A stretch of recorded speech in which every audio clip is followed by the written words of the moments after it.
And welcome to the Dividing Line on a Tuesday morning, a special 2-hour mega edition of the Dividing Line, dedicated today, yes, we are dedicating the program today to someone who has a birthday tomorrow. I'm not really sure how ancient or old that's going to make this particular person, but we thought it would be nice, given all he does for us, to dedicate the program today to Big Ralph out there, one of our channel rats and a good friend and someone who keeps a close eye on the ministry resource list, which is always very encouraging to me. And so we're dedicating the program today to the man who has great taste in hairstyles, just like mine, which basically means get rid of that stuff. It's a pain anyways. To he and his lovely wife Nikki, happy birthday, Ralph. And Ralph's the one who is always, it's just a jumbo today? It's just a regular? He'll probably say, it's just a mega one today? That's all I get for my birthday is a 2-hour dividing line? Yeah, that's just how Ralph is. But anyway, he's listening in, and it's going to be it's going to be his kind of dividing line, because he doesn't like the light and fluffy ones. No, he likes the ones where you have blog articles like I posted about an hour ago. If you're listening live, or if you're not listening live, if you're listening to the podcast and you aren't driving or something, you're where there's a computer, I would highly suggest that you go to the blog at aomin.org for November 29th. Even if you're listening to this 3 years later, which you might, go to the blog for November 29th of 2011, because there is an article there. I just decided there was no way I could engage in this response without providing materials to look at. It's sort of like trying to do the King James only presentation without using a digital projector. It's next to impossible to do, just describing these things. And so please go to the blog, and you will see that I have placed a great amount of original language material, and I've divided up into A, B, C, all the way down through, I believe, E, or is there an F? No, it's just E. And that will correspond to the first portion of the program today. My initial intention was to start a series today where I would... Oh, and by the way, I'm sorry. Let me just mention, I just blogged within 5 minutes at the beginning of the program. I just posted to the blog the video, since we now have it uploaded, of a 6-year-old debate. A 6-year-old debate. The debate between John Dominic Cross and Marcus Borg on one side, and Dr. Jim Renahan of the Institute of Reformed Baptist Studies at Westminster Seminary in Escondido, and myself on the subject of the resurrection. It took place at sea. We had video problems and recording problems, but we've got it together. And it has just been, yes, it took place during Katrina. That's how old this debate is. And it is now on YouTube. Many thanks to Matt for getting all that work done. And it is available. And you'll notice my opening presentation looks and sounds weird, because basically the video didn't quite work. The audio didn't work at all. I had to re-record my opening statement. Literally from my tungsten T5. This is how old this is. My tungsten T5, my Palm tungsten T5. I still have the notes on it, actually. And I came into this studio and I re-recorded them because I pretty much read them straight.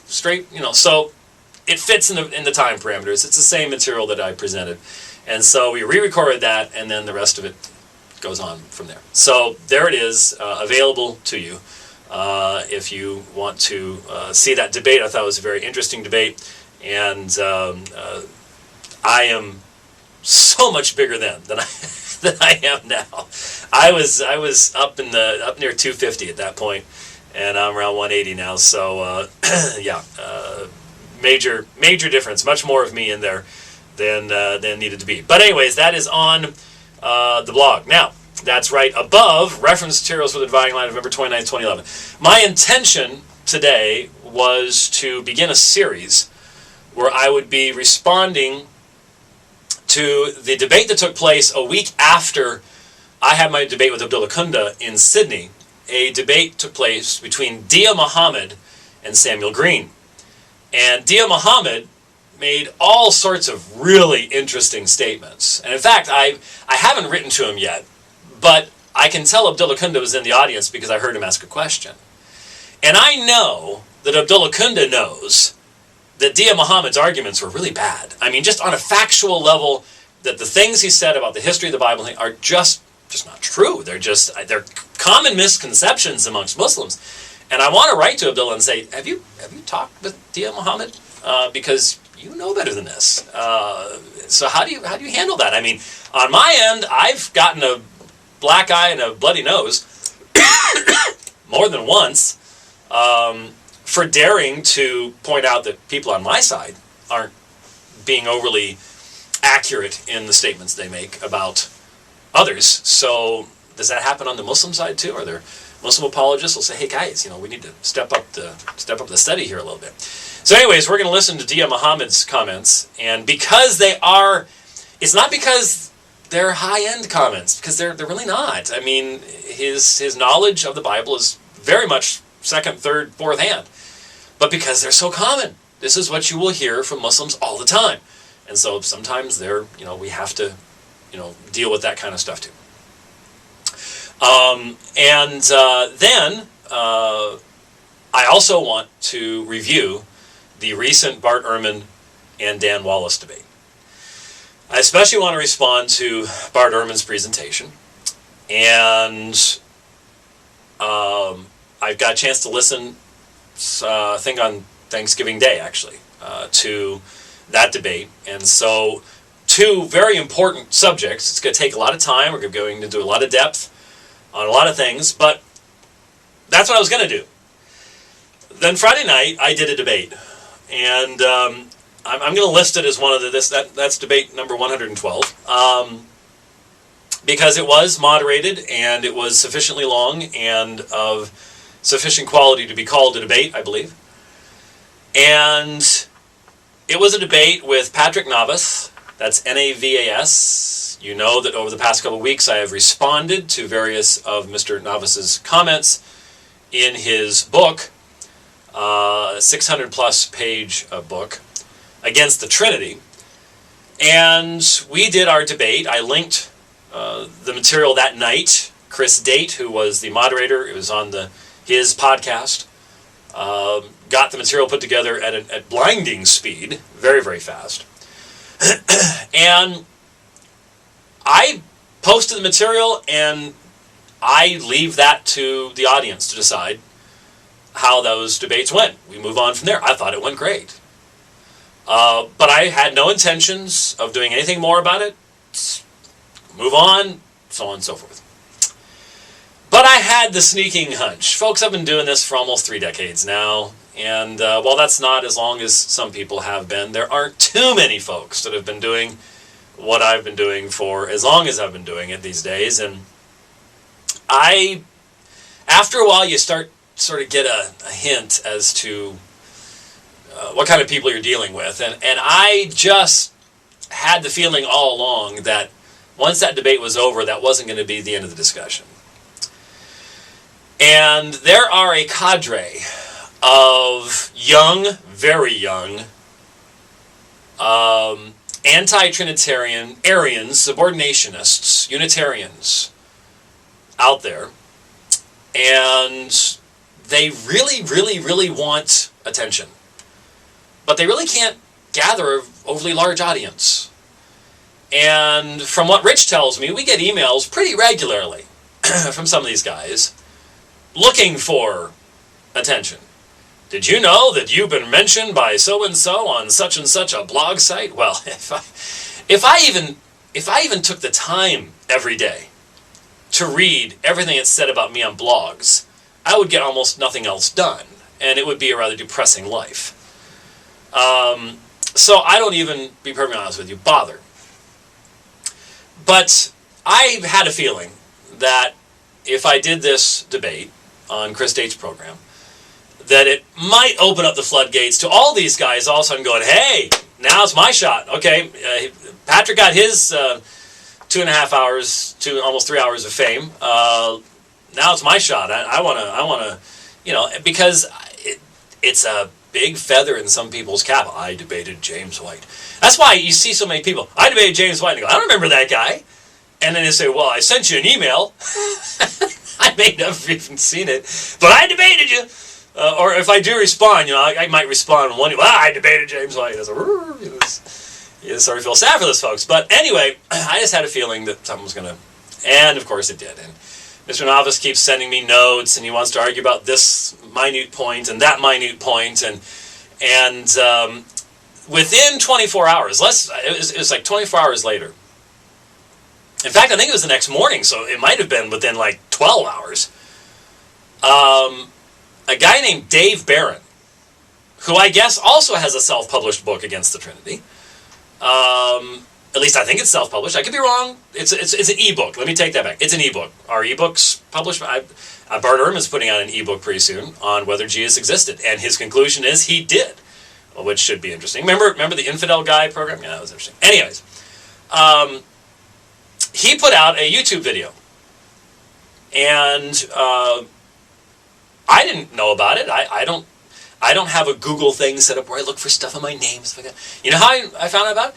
Mr. Navas told me about it, and very clearly wanted me to know about it, and sent it to both me and Chris Date, and said, here's this thing here.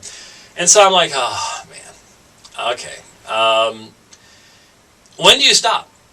Because these guys won't, because they're one-topic people. This is their thing. This is, they're not going to be taking on the Bart Ehrmans of the world, or the Dia Muhammads of the world. They don't have anything to debate with Dia Muhammad anyways, given their Unitarianism, but when does it end? And so I listened to the presentation. It's a fairly short one. And I thought, all right, look, I will take the time to correct Mr. Barron's misapprehensions, and I will roll it into the Mega DL.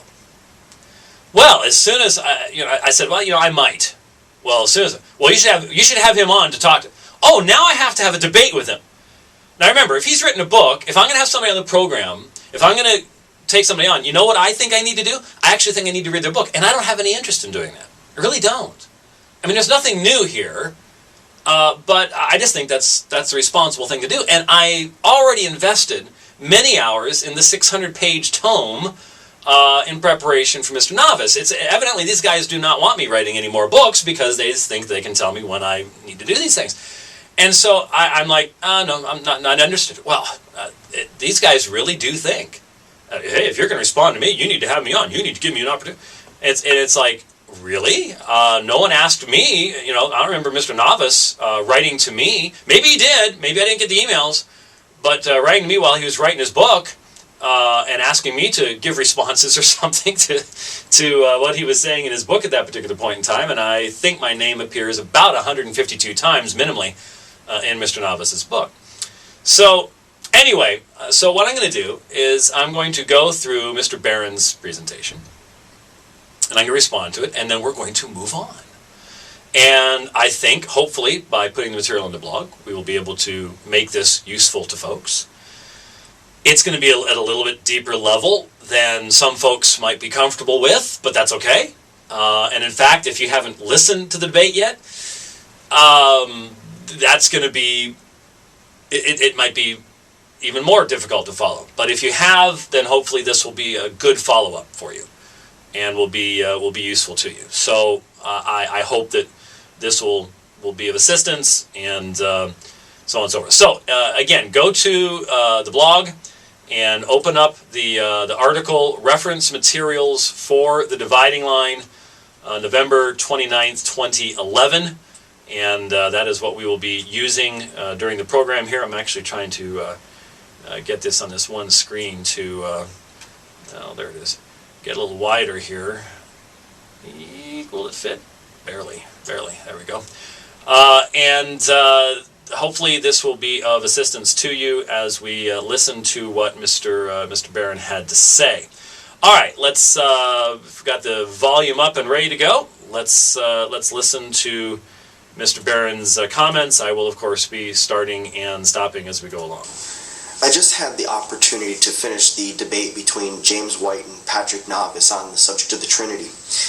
I'm really glad the debate took place because there's unfortunately too little interaction that takes place on a real level between Trinitarians and those of the Unitarian perspective who acknowledge the Son's pre-existence. It seems most Trinitarian debates take place usually between somebody else. Now, to stop right there, because one of the questions that I have had is exactly where Mr. Navas comes down on the Son's pre-existence. He is very careful in his book to allow for people who don't believe that the Son existed as a person prior to his birth in Bethlehem, etc., etc. So evidently Mr. Barron does believe in some sort of pre-existence. As to exactly the nature of that, I can only guess. Well, oneness persuasion or somebody who's a Socinian. So that Patrick was able to represent the biblical position was really refreshing. The biblical position, the biblical Unitarian position, just so you caught that. White really is an experienced debater. He's by far more experienced than Patrick Navas simply because he has participated literally in dozens of debates. That's where you get experience, yes. That is where it comes from. Yeah. Dozens, yeah. What, 6, 7, 8, 9? Just under 10. Just under 10 dozen, whatever that. Almost a dozen. That'll be a big one. We'll have to make a dozen a big one. That's a big. Because of that, his presentation was definitely more polished, but that's not to say anything against Patrick. His presentation was just fine, and very good in fact. But White does have more experience, and Patrick would acknowledge this. But with that, there was also, I would say, more rhetoric. For example, White had a lot to say about Unitarians taking a human rationalistic perspective. What I said was that the Unitarianism represented by Mr. Navas is rationalistic. That is, it approaches the text from a non-supernatural perspective. It's rationalistic in that it establishes a view of Christ that banishes anything that challenges a rationalistic conception of his nature. So he has to be something lesser than God. The idea of, well, for example, there's a number of times confusion in Mr. Navas's book in regards to the two natures of Christ and their relationship to one another. Well, that's very common from the Muslim perspective, who take, interestingly enough, a pretty rationalistic perspective of the New Testament, etc., etc. It doesn't seem that either Mr. Navas or Mr. Barron understand what I meant by the use of the term rationalistic at that point, especially in light of the example he's about to give. Yet that seemed to be the very thing White did when he would rationalize how monotheistic Jews could never see the Son being created and certain things being true of him. No, that's not an example of rationalism at all. That is an example of recognizing what the beliefs of the Jews were at that time and comparing that with the assertions being made. There's nothing, he doesn't understand what rationalism is in the context that I was using it, and I'm sorry he did not understand that. How things could never be said of a mere creature, according to White. Of course, we would never say that Jesus was a mere creature. He is certainly created, but that is not to denigrate him at all. Now, very common canard here, one that I addressed in the debate, and that is, you can exalt Jesus as much as you want. As long as you say he's created, he is a mere creature. Because the chasm that exists between the uncreated and eternal and that which is created and non-eternal is, well, infinite. And so when we talk about this perspective, it is perfectly appropriate to say that he is a mere creature. Exalted? Fine. But the most exalted creature is still infinitesimal in comparison to the uncreated eternal creator. And so you can exalt him as high as you want. Make him Michael the Archangel, whatever else you want to do. However high you want to make him, he still came into existence at a point in time. He is not eternal. He is a creature. and you can create all sorts of categories of creaturely deities and everything else, but there remains an impassable chasm between the uncreated Creator and all that which he has created. And these men put Jesus in the category of the creation, just like Arius did. They stand against the Christian faith. They want to be considered in the Christian faith, but they are not. Without a divine Jesus, you don't have the Christian faith. I will stand by that. I am not the first one to stand there, and I will not be the last one to stand there. But that is what we were referring to. But I really wanted to make some comments on the debate itself, some of the topics that were discussed. It started with a discussion of John 12:38 through 41. This was in relation to Isaiah 6 and Isaiah 53, both of which had passages quoted from them. Both sides had a couple of key arguments, but I was admittedly a bit disappointed that the most significant portion of the text was not actually discussed, and that's John's use of the word because. Now notice, Mr. Barron gets to decide what the most significant portion of the text is, and that is the word hati. Now, hati can be very, very important, but if you want to look at the reference materials, we are now on section A. What you have in what I've provided for you in section A is Isaiah 6:1 in the Greek Septuagint. And I'm sure most everybody in the audience, but I want to make sure everyone's up to speed. The Greek Septuagint is the Greek translation of the Old Testament. It wasn't done by any one man or group of men, despite the stories that circulate there. There are various streams of transmission of the text, even of the Greek Septuagint itself. We might look at an example of that a little bit later on. And what I've done with bold, and if I had more time, I could have used color, and color probably would have helped even more, but I'm glad I got this much up. In Isaiah 6:1, you see in bold, Eidon ton kurion. I saw the Lord seated upon a throne, lofty and lifted up, and the house was full, play race, tes doxes autou, full of his glory.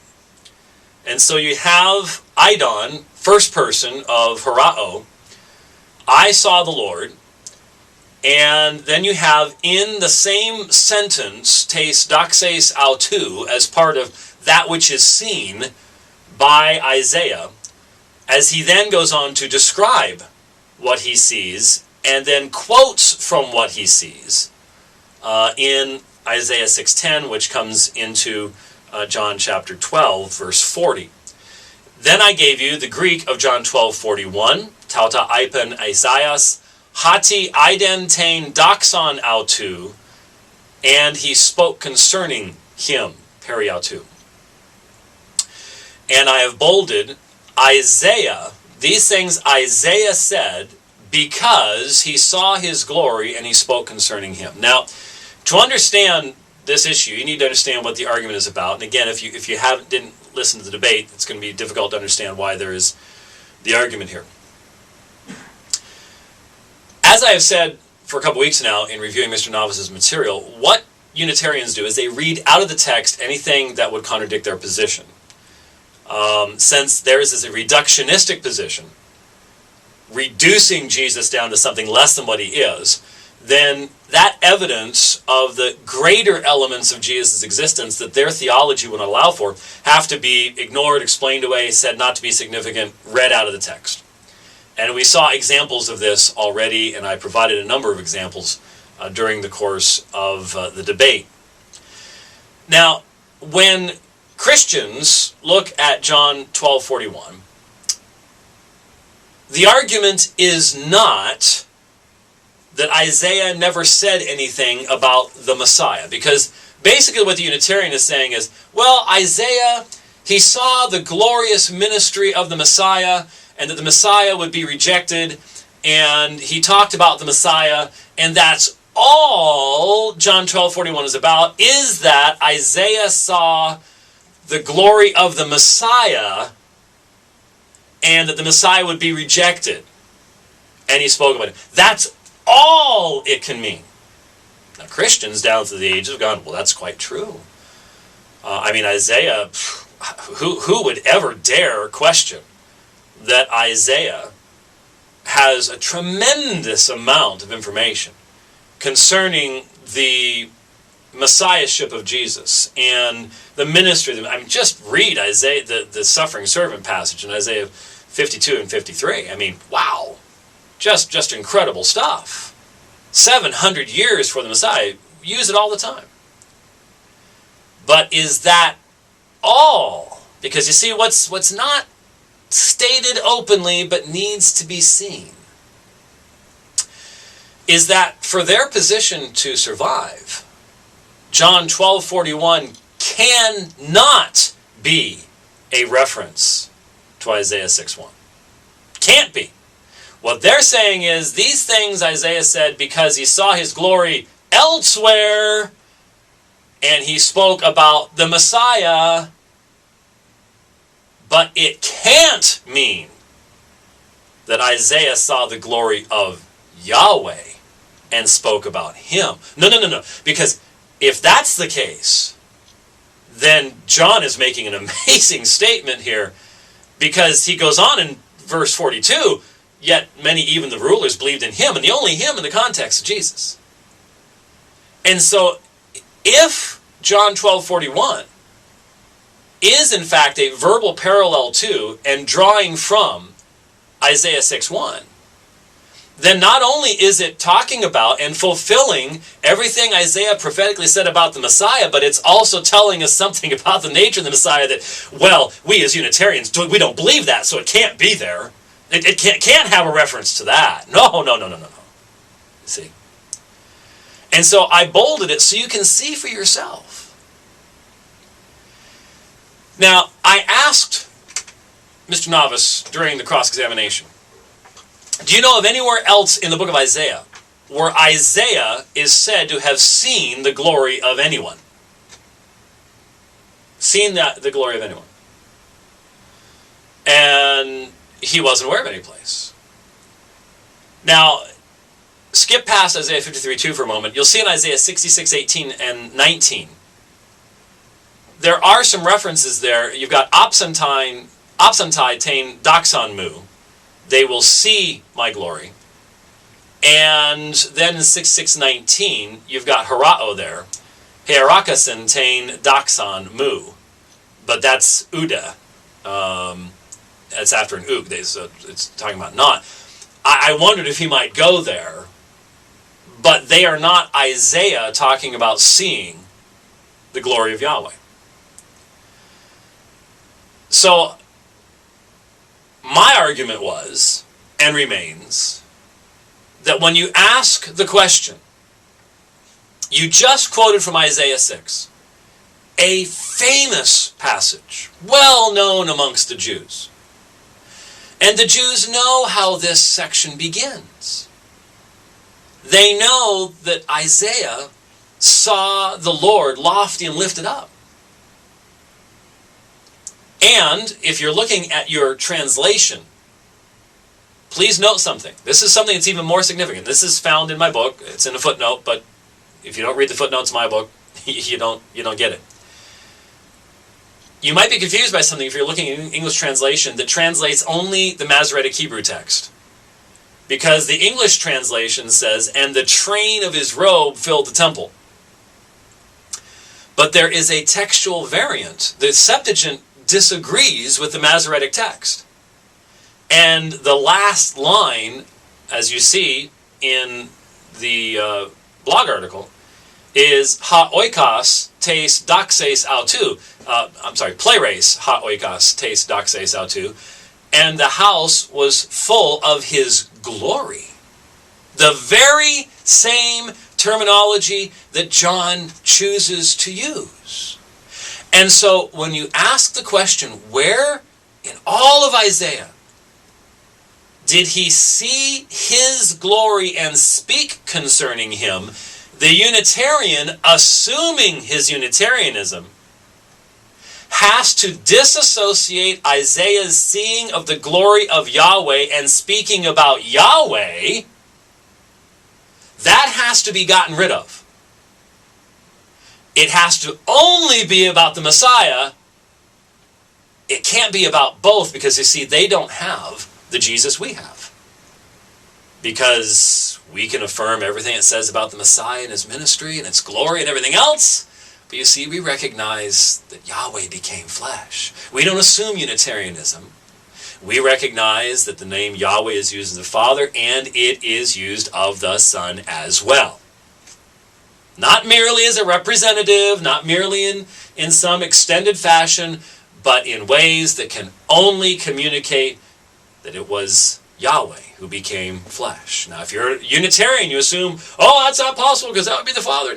Well, that's why we're not Unitarians, because we actually allow the Bible to define these things rather than taking an external presupposition and cramming it into the Bible.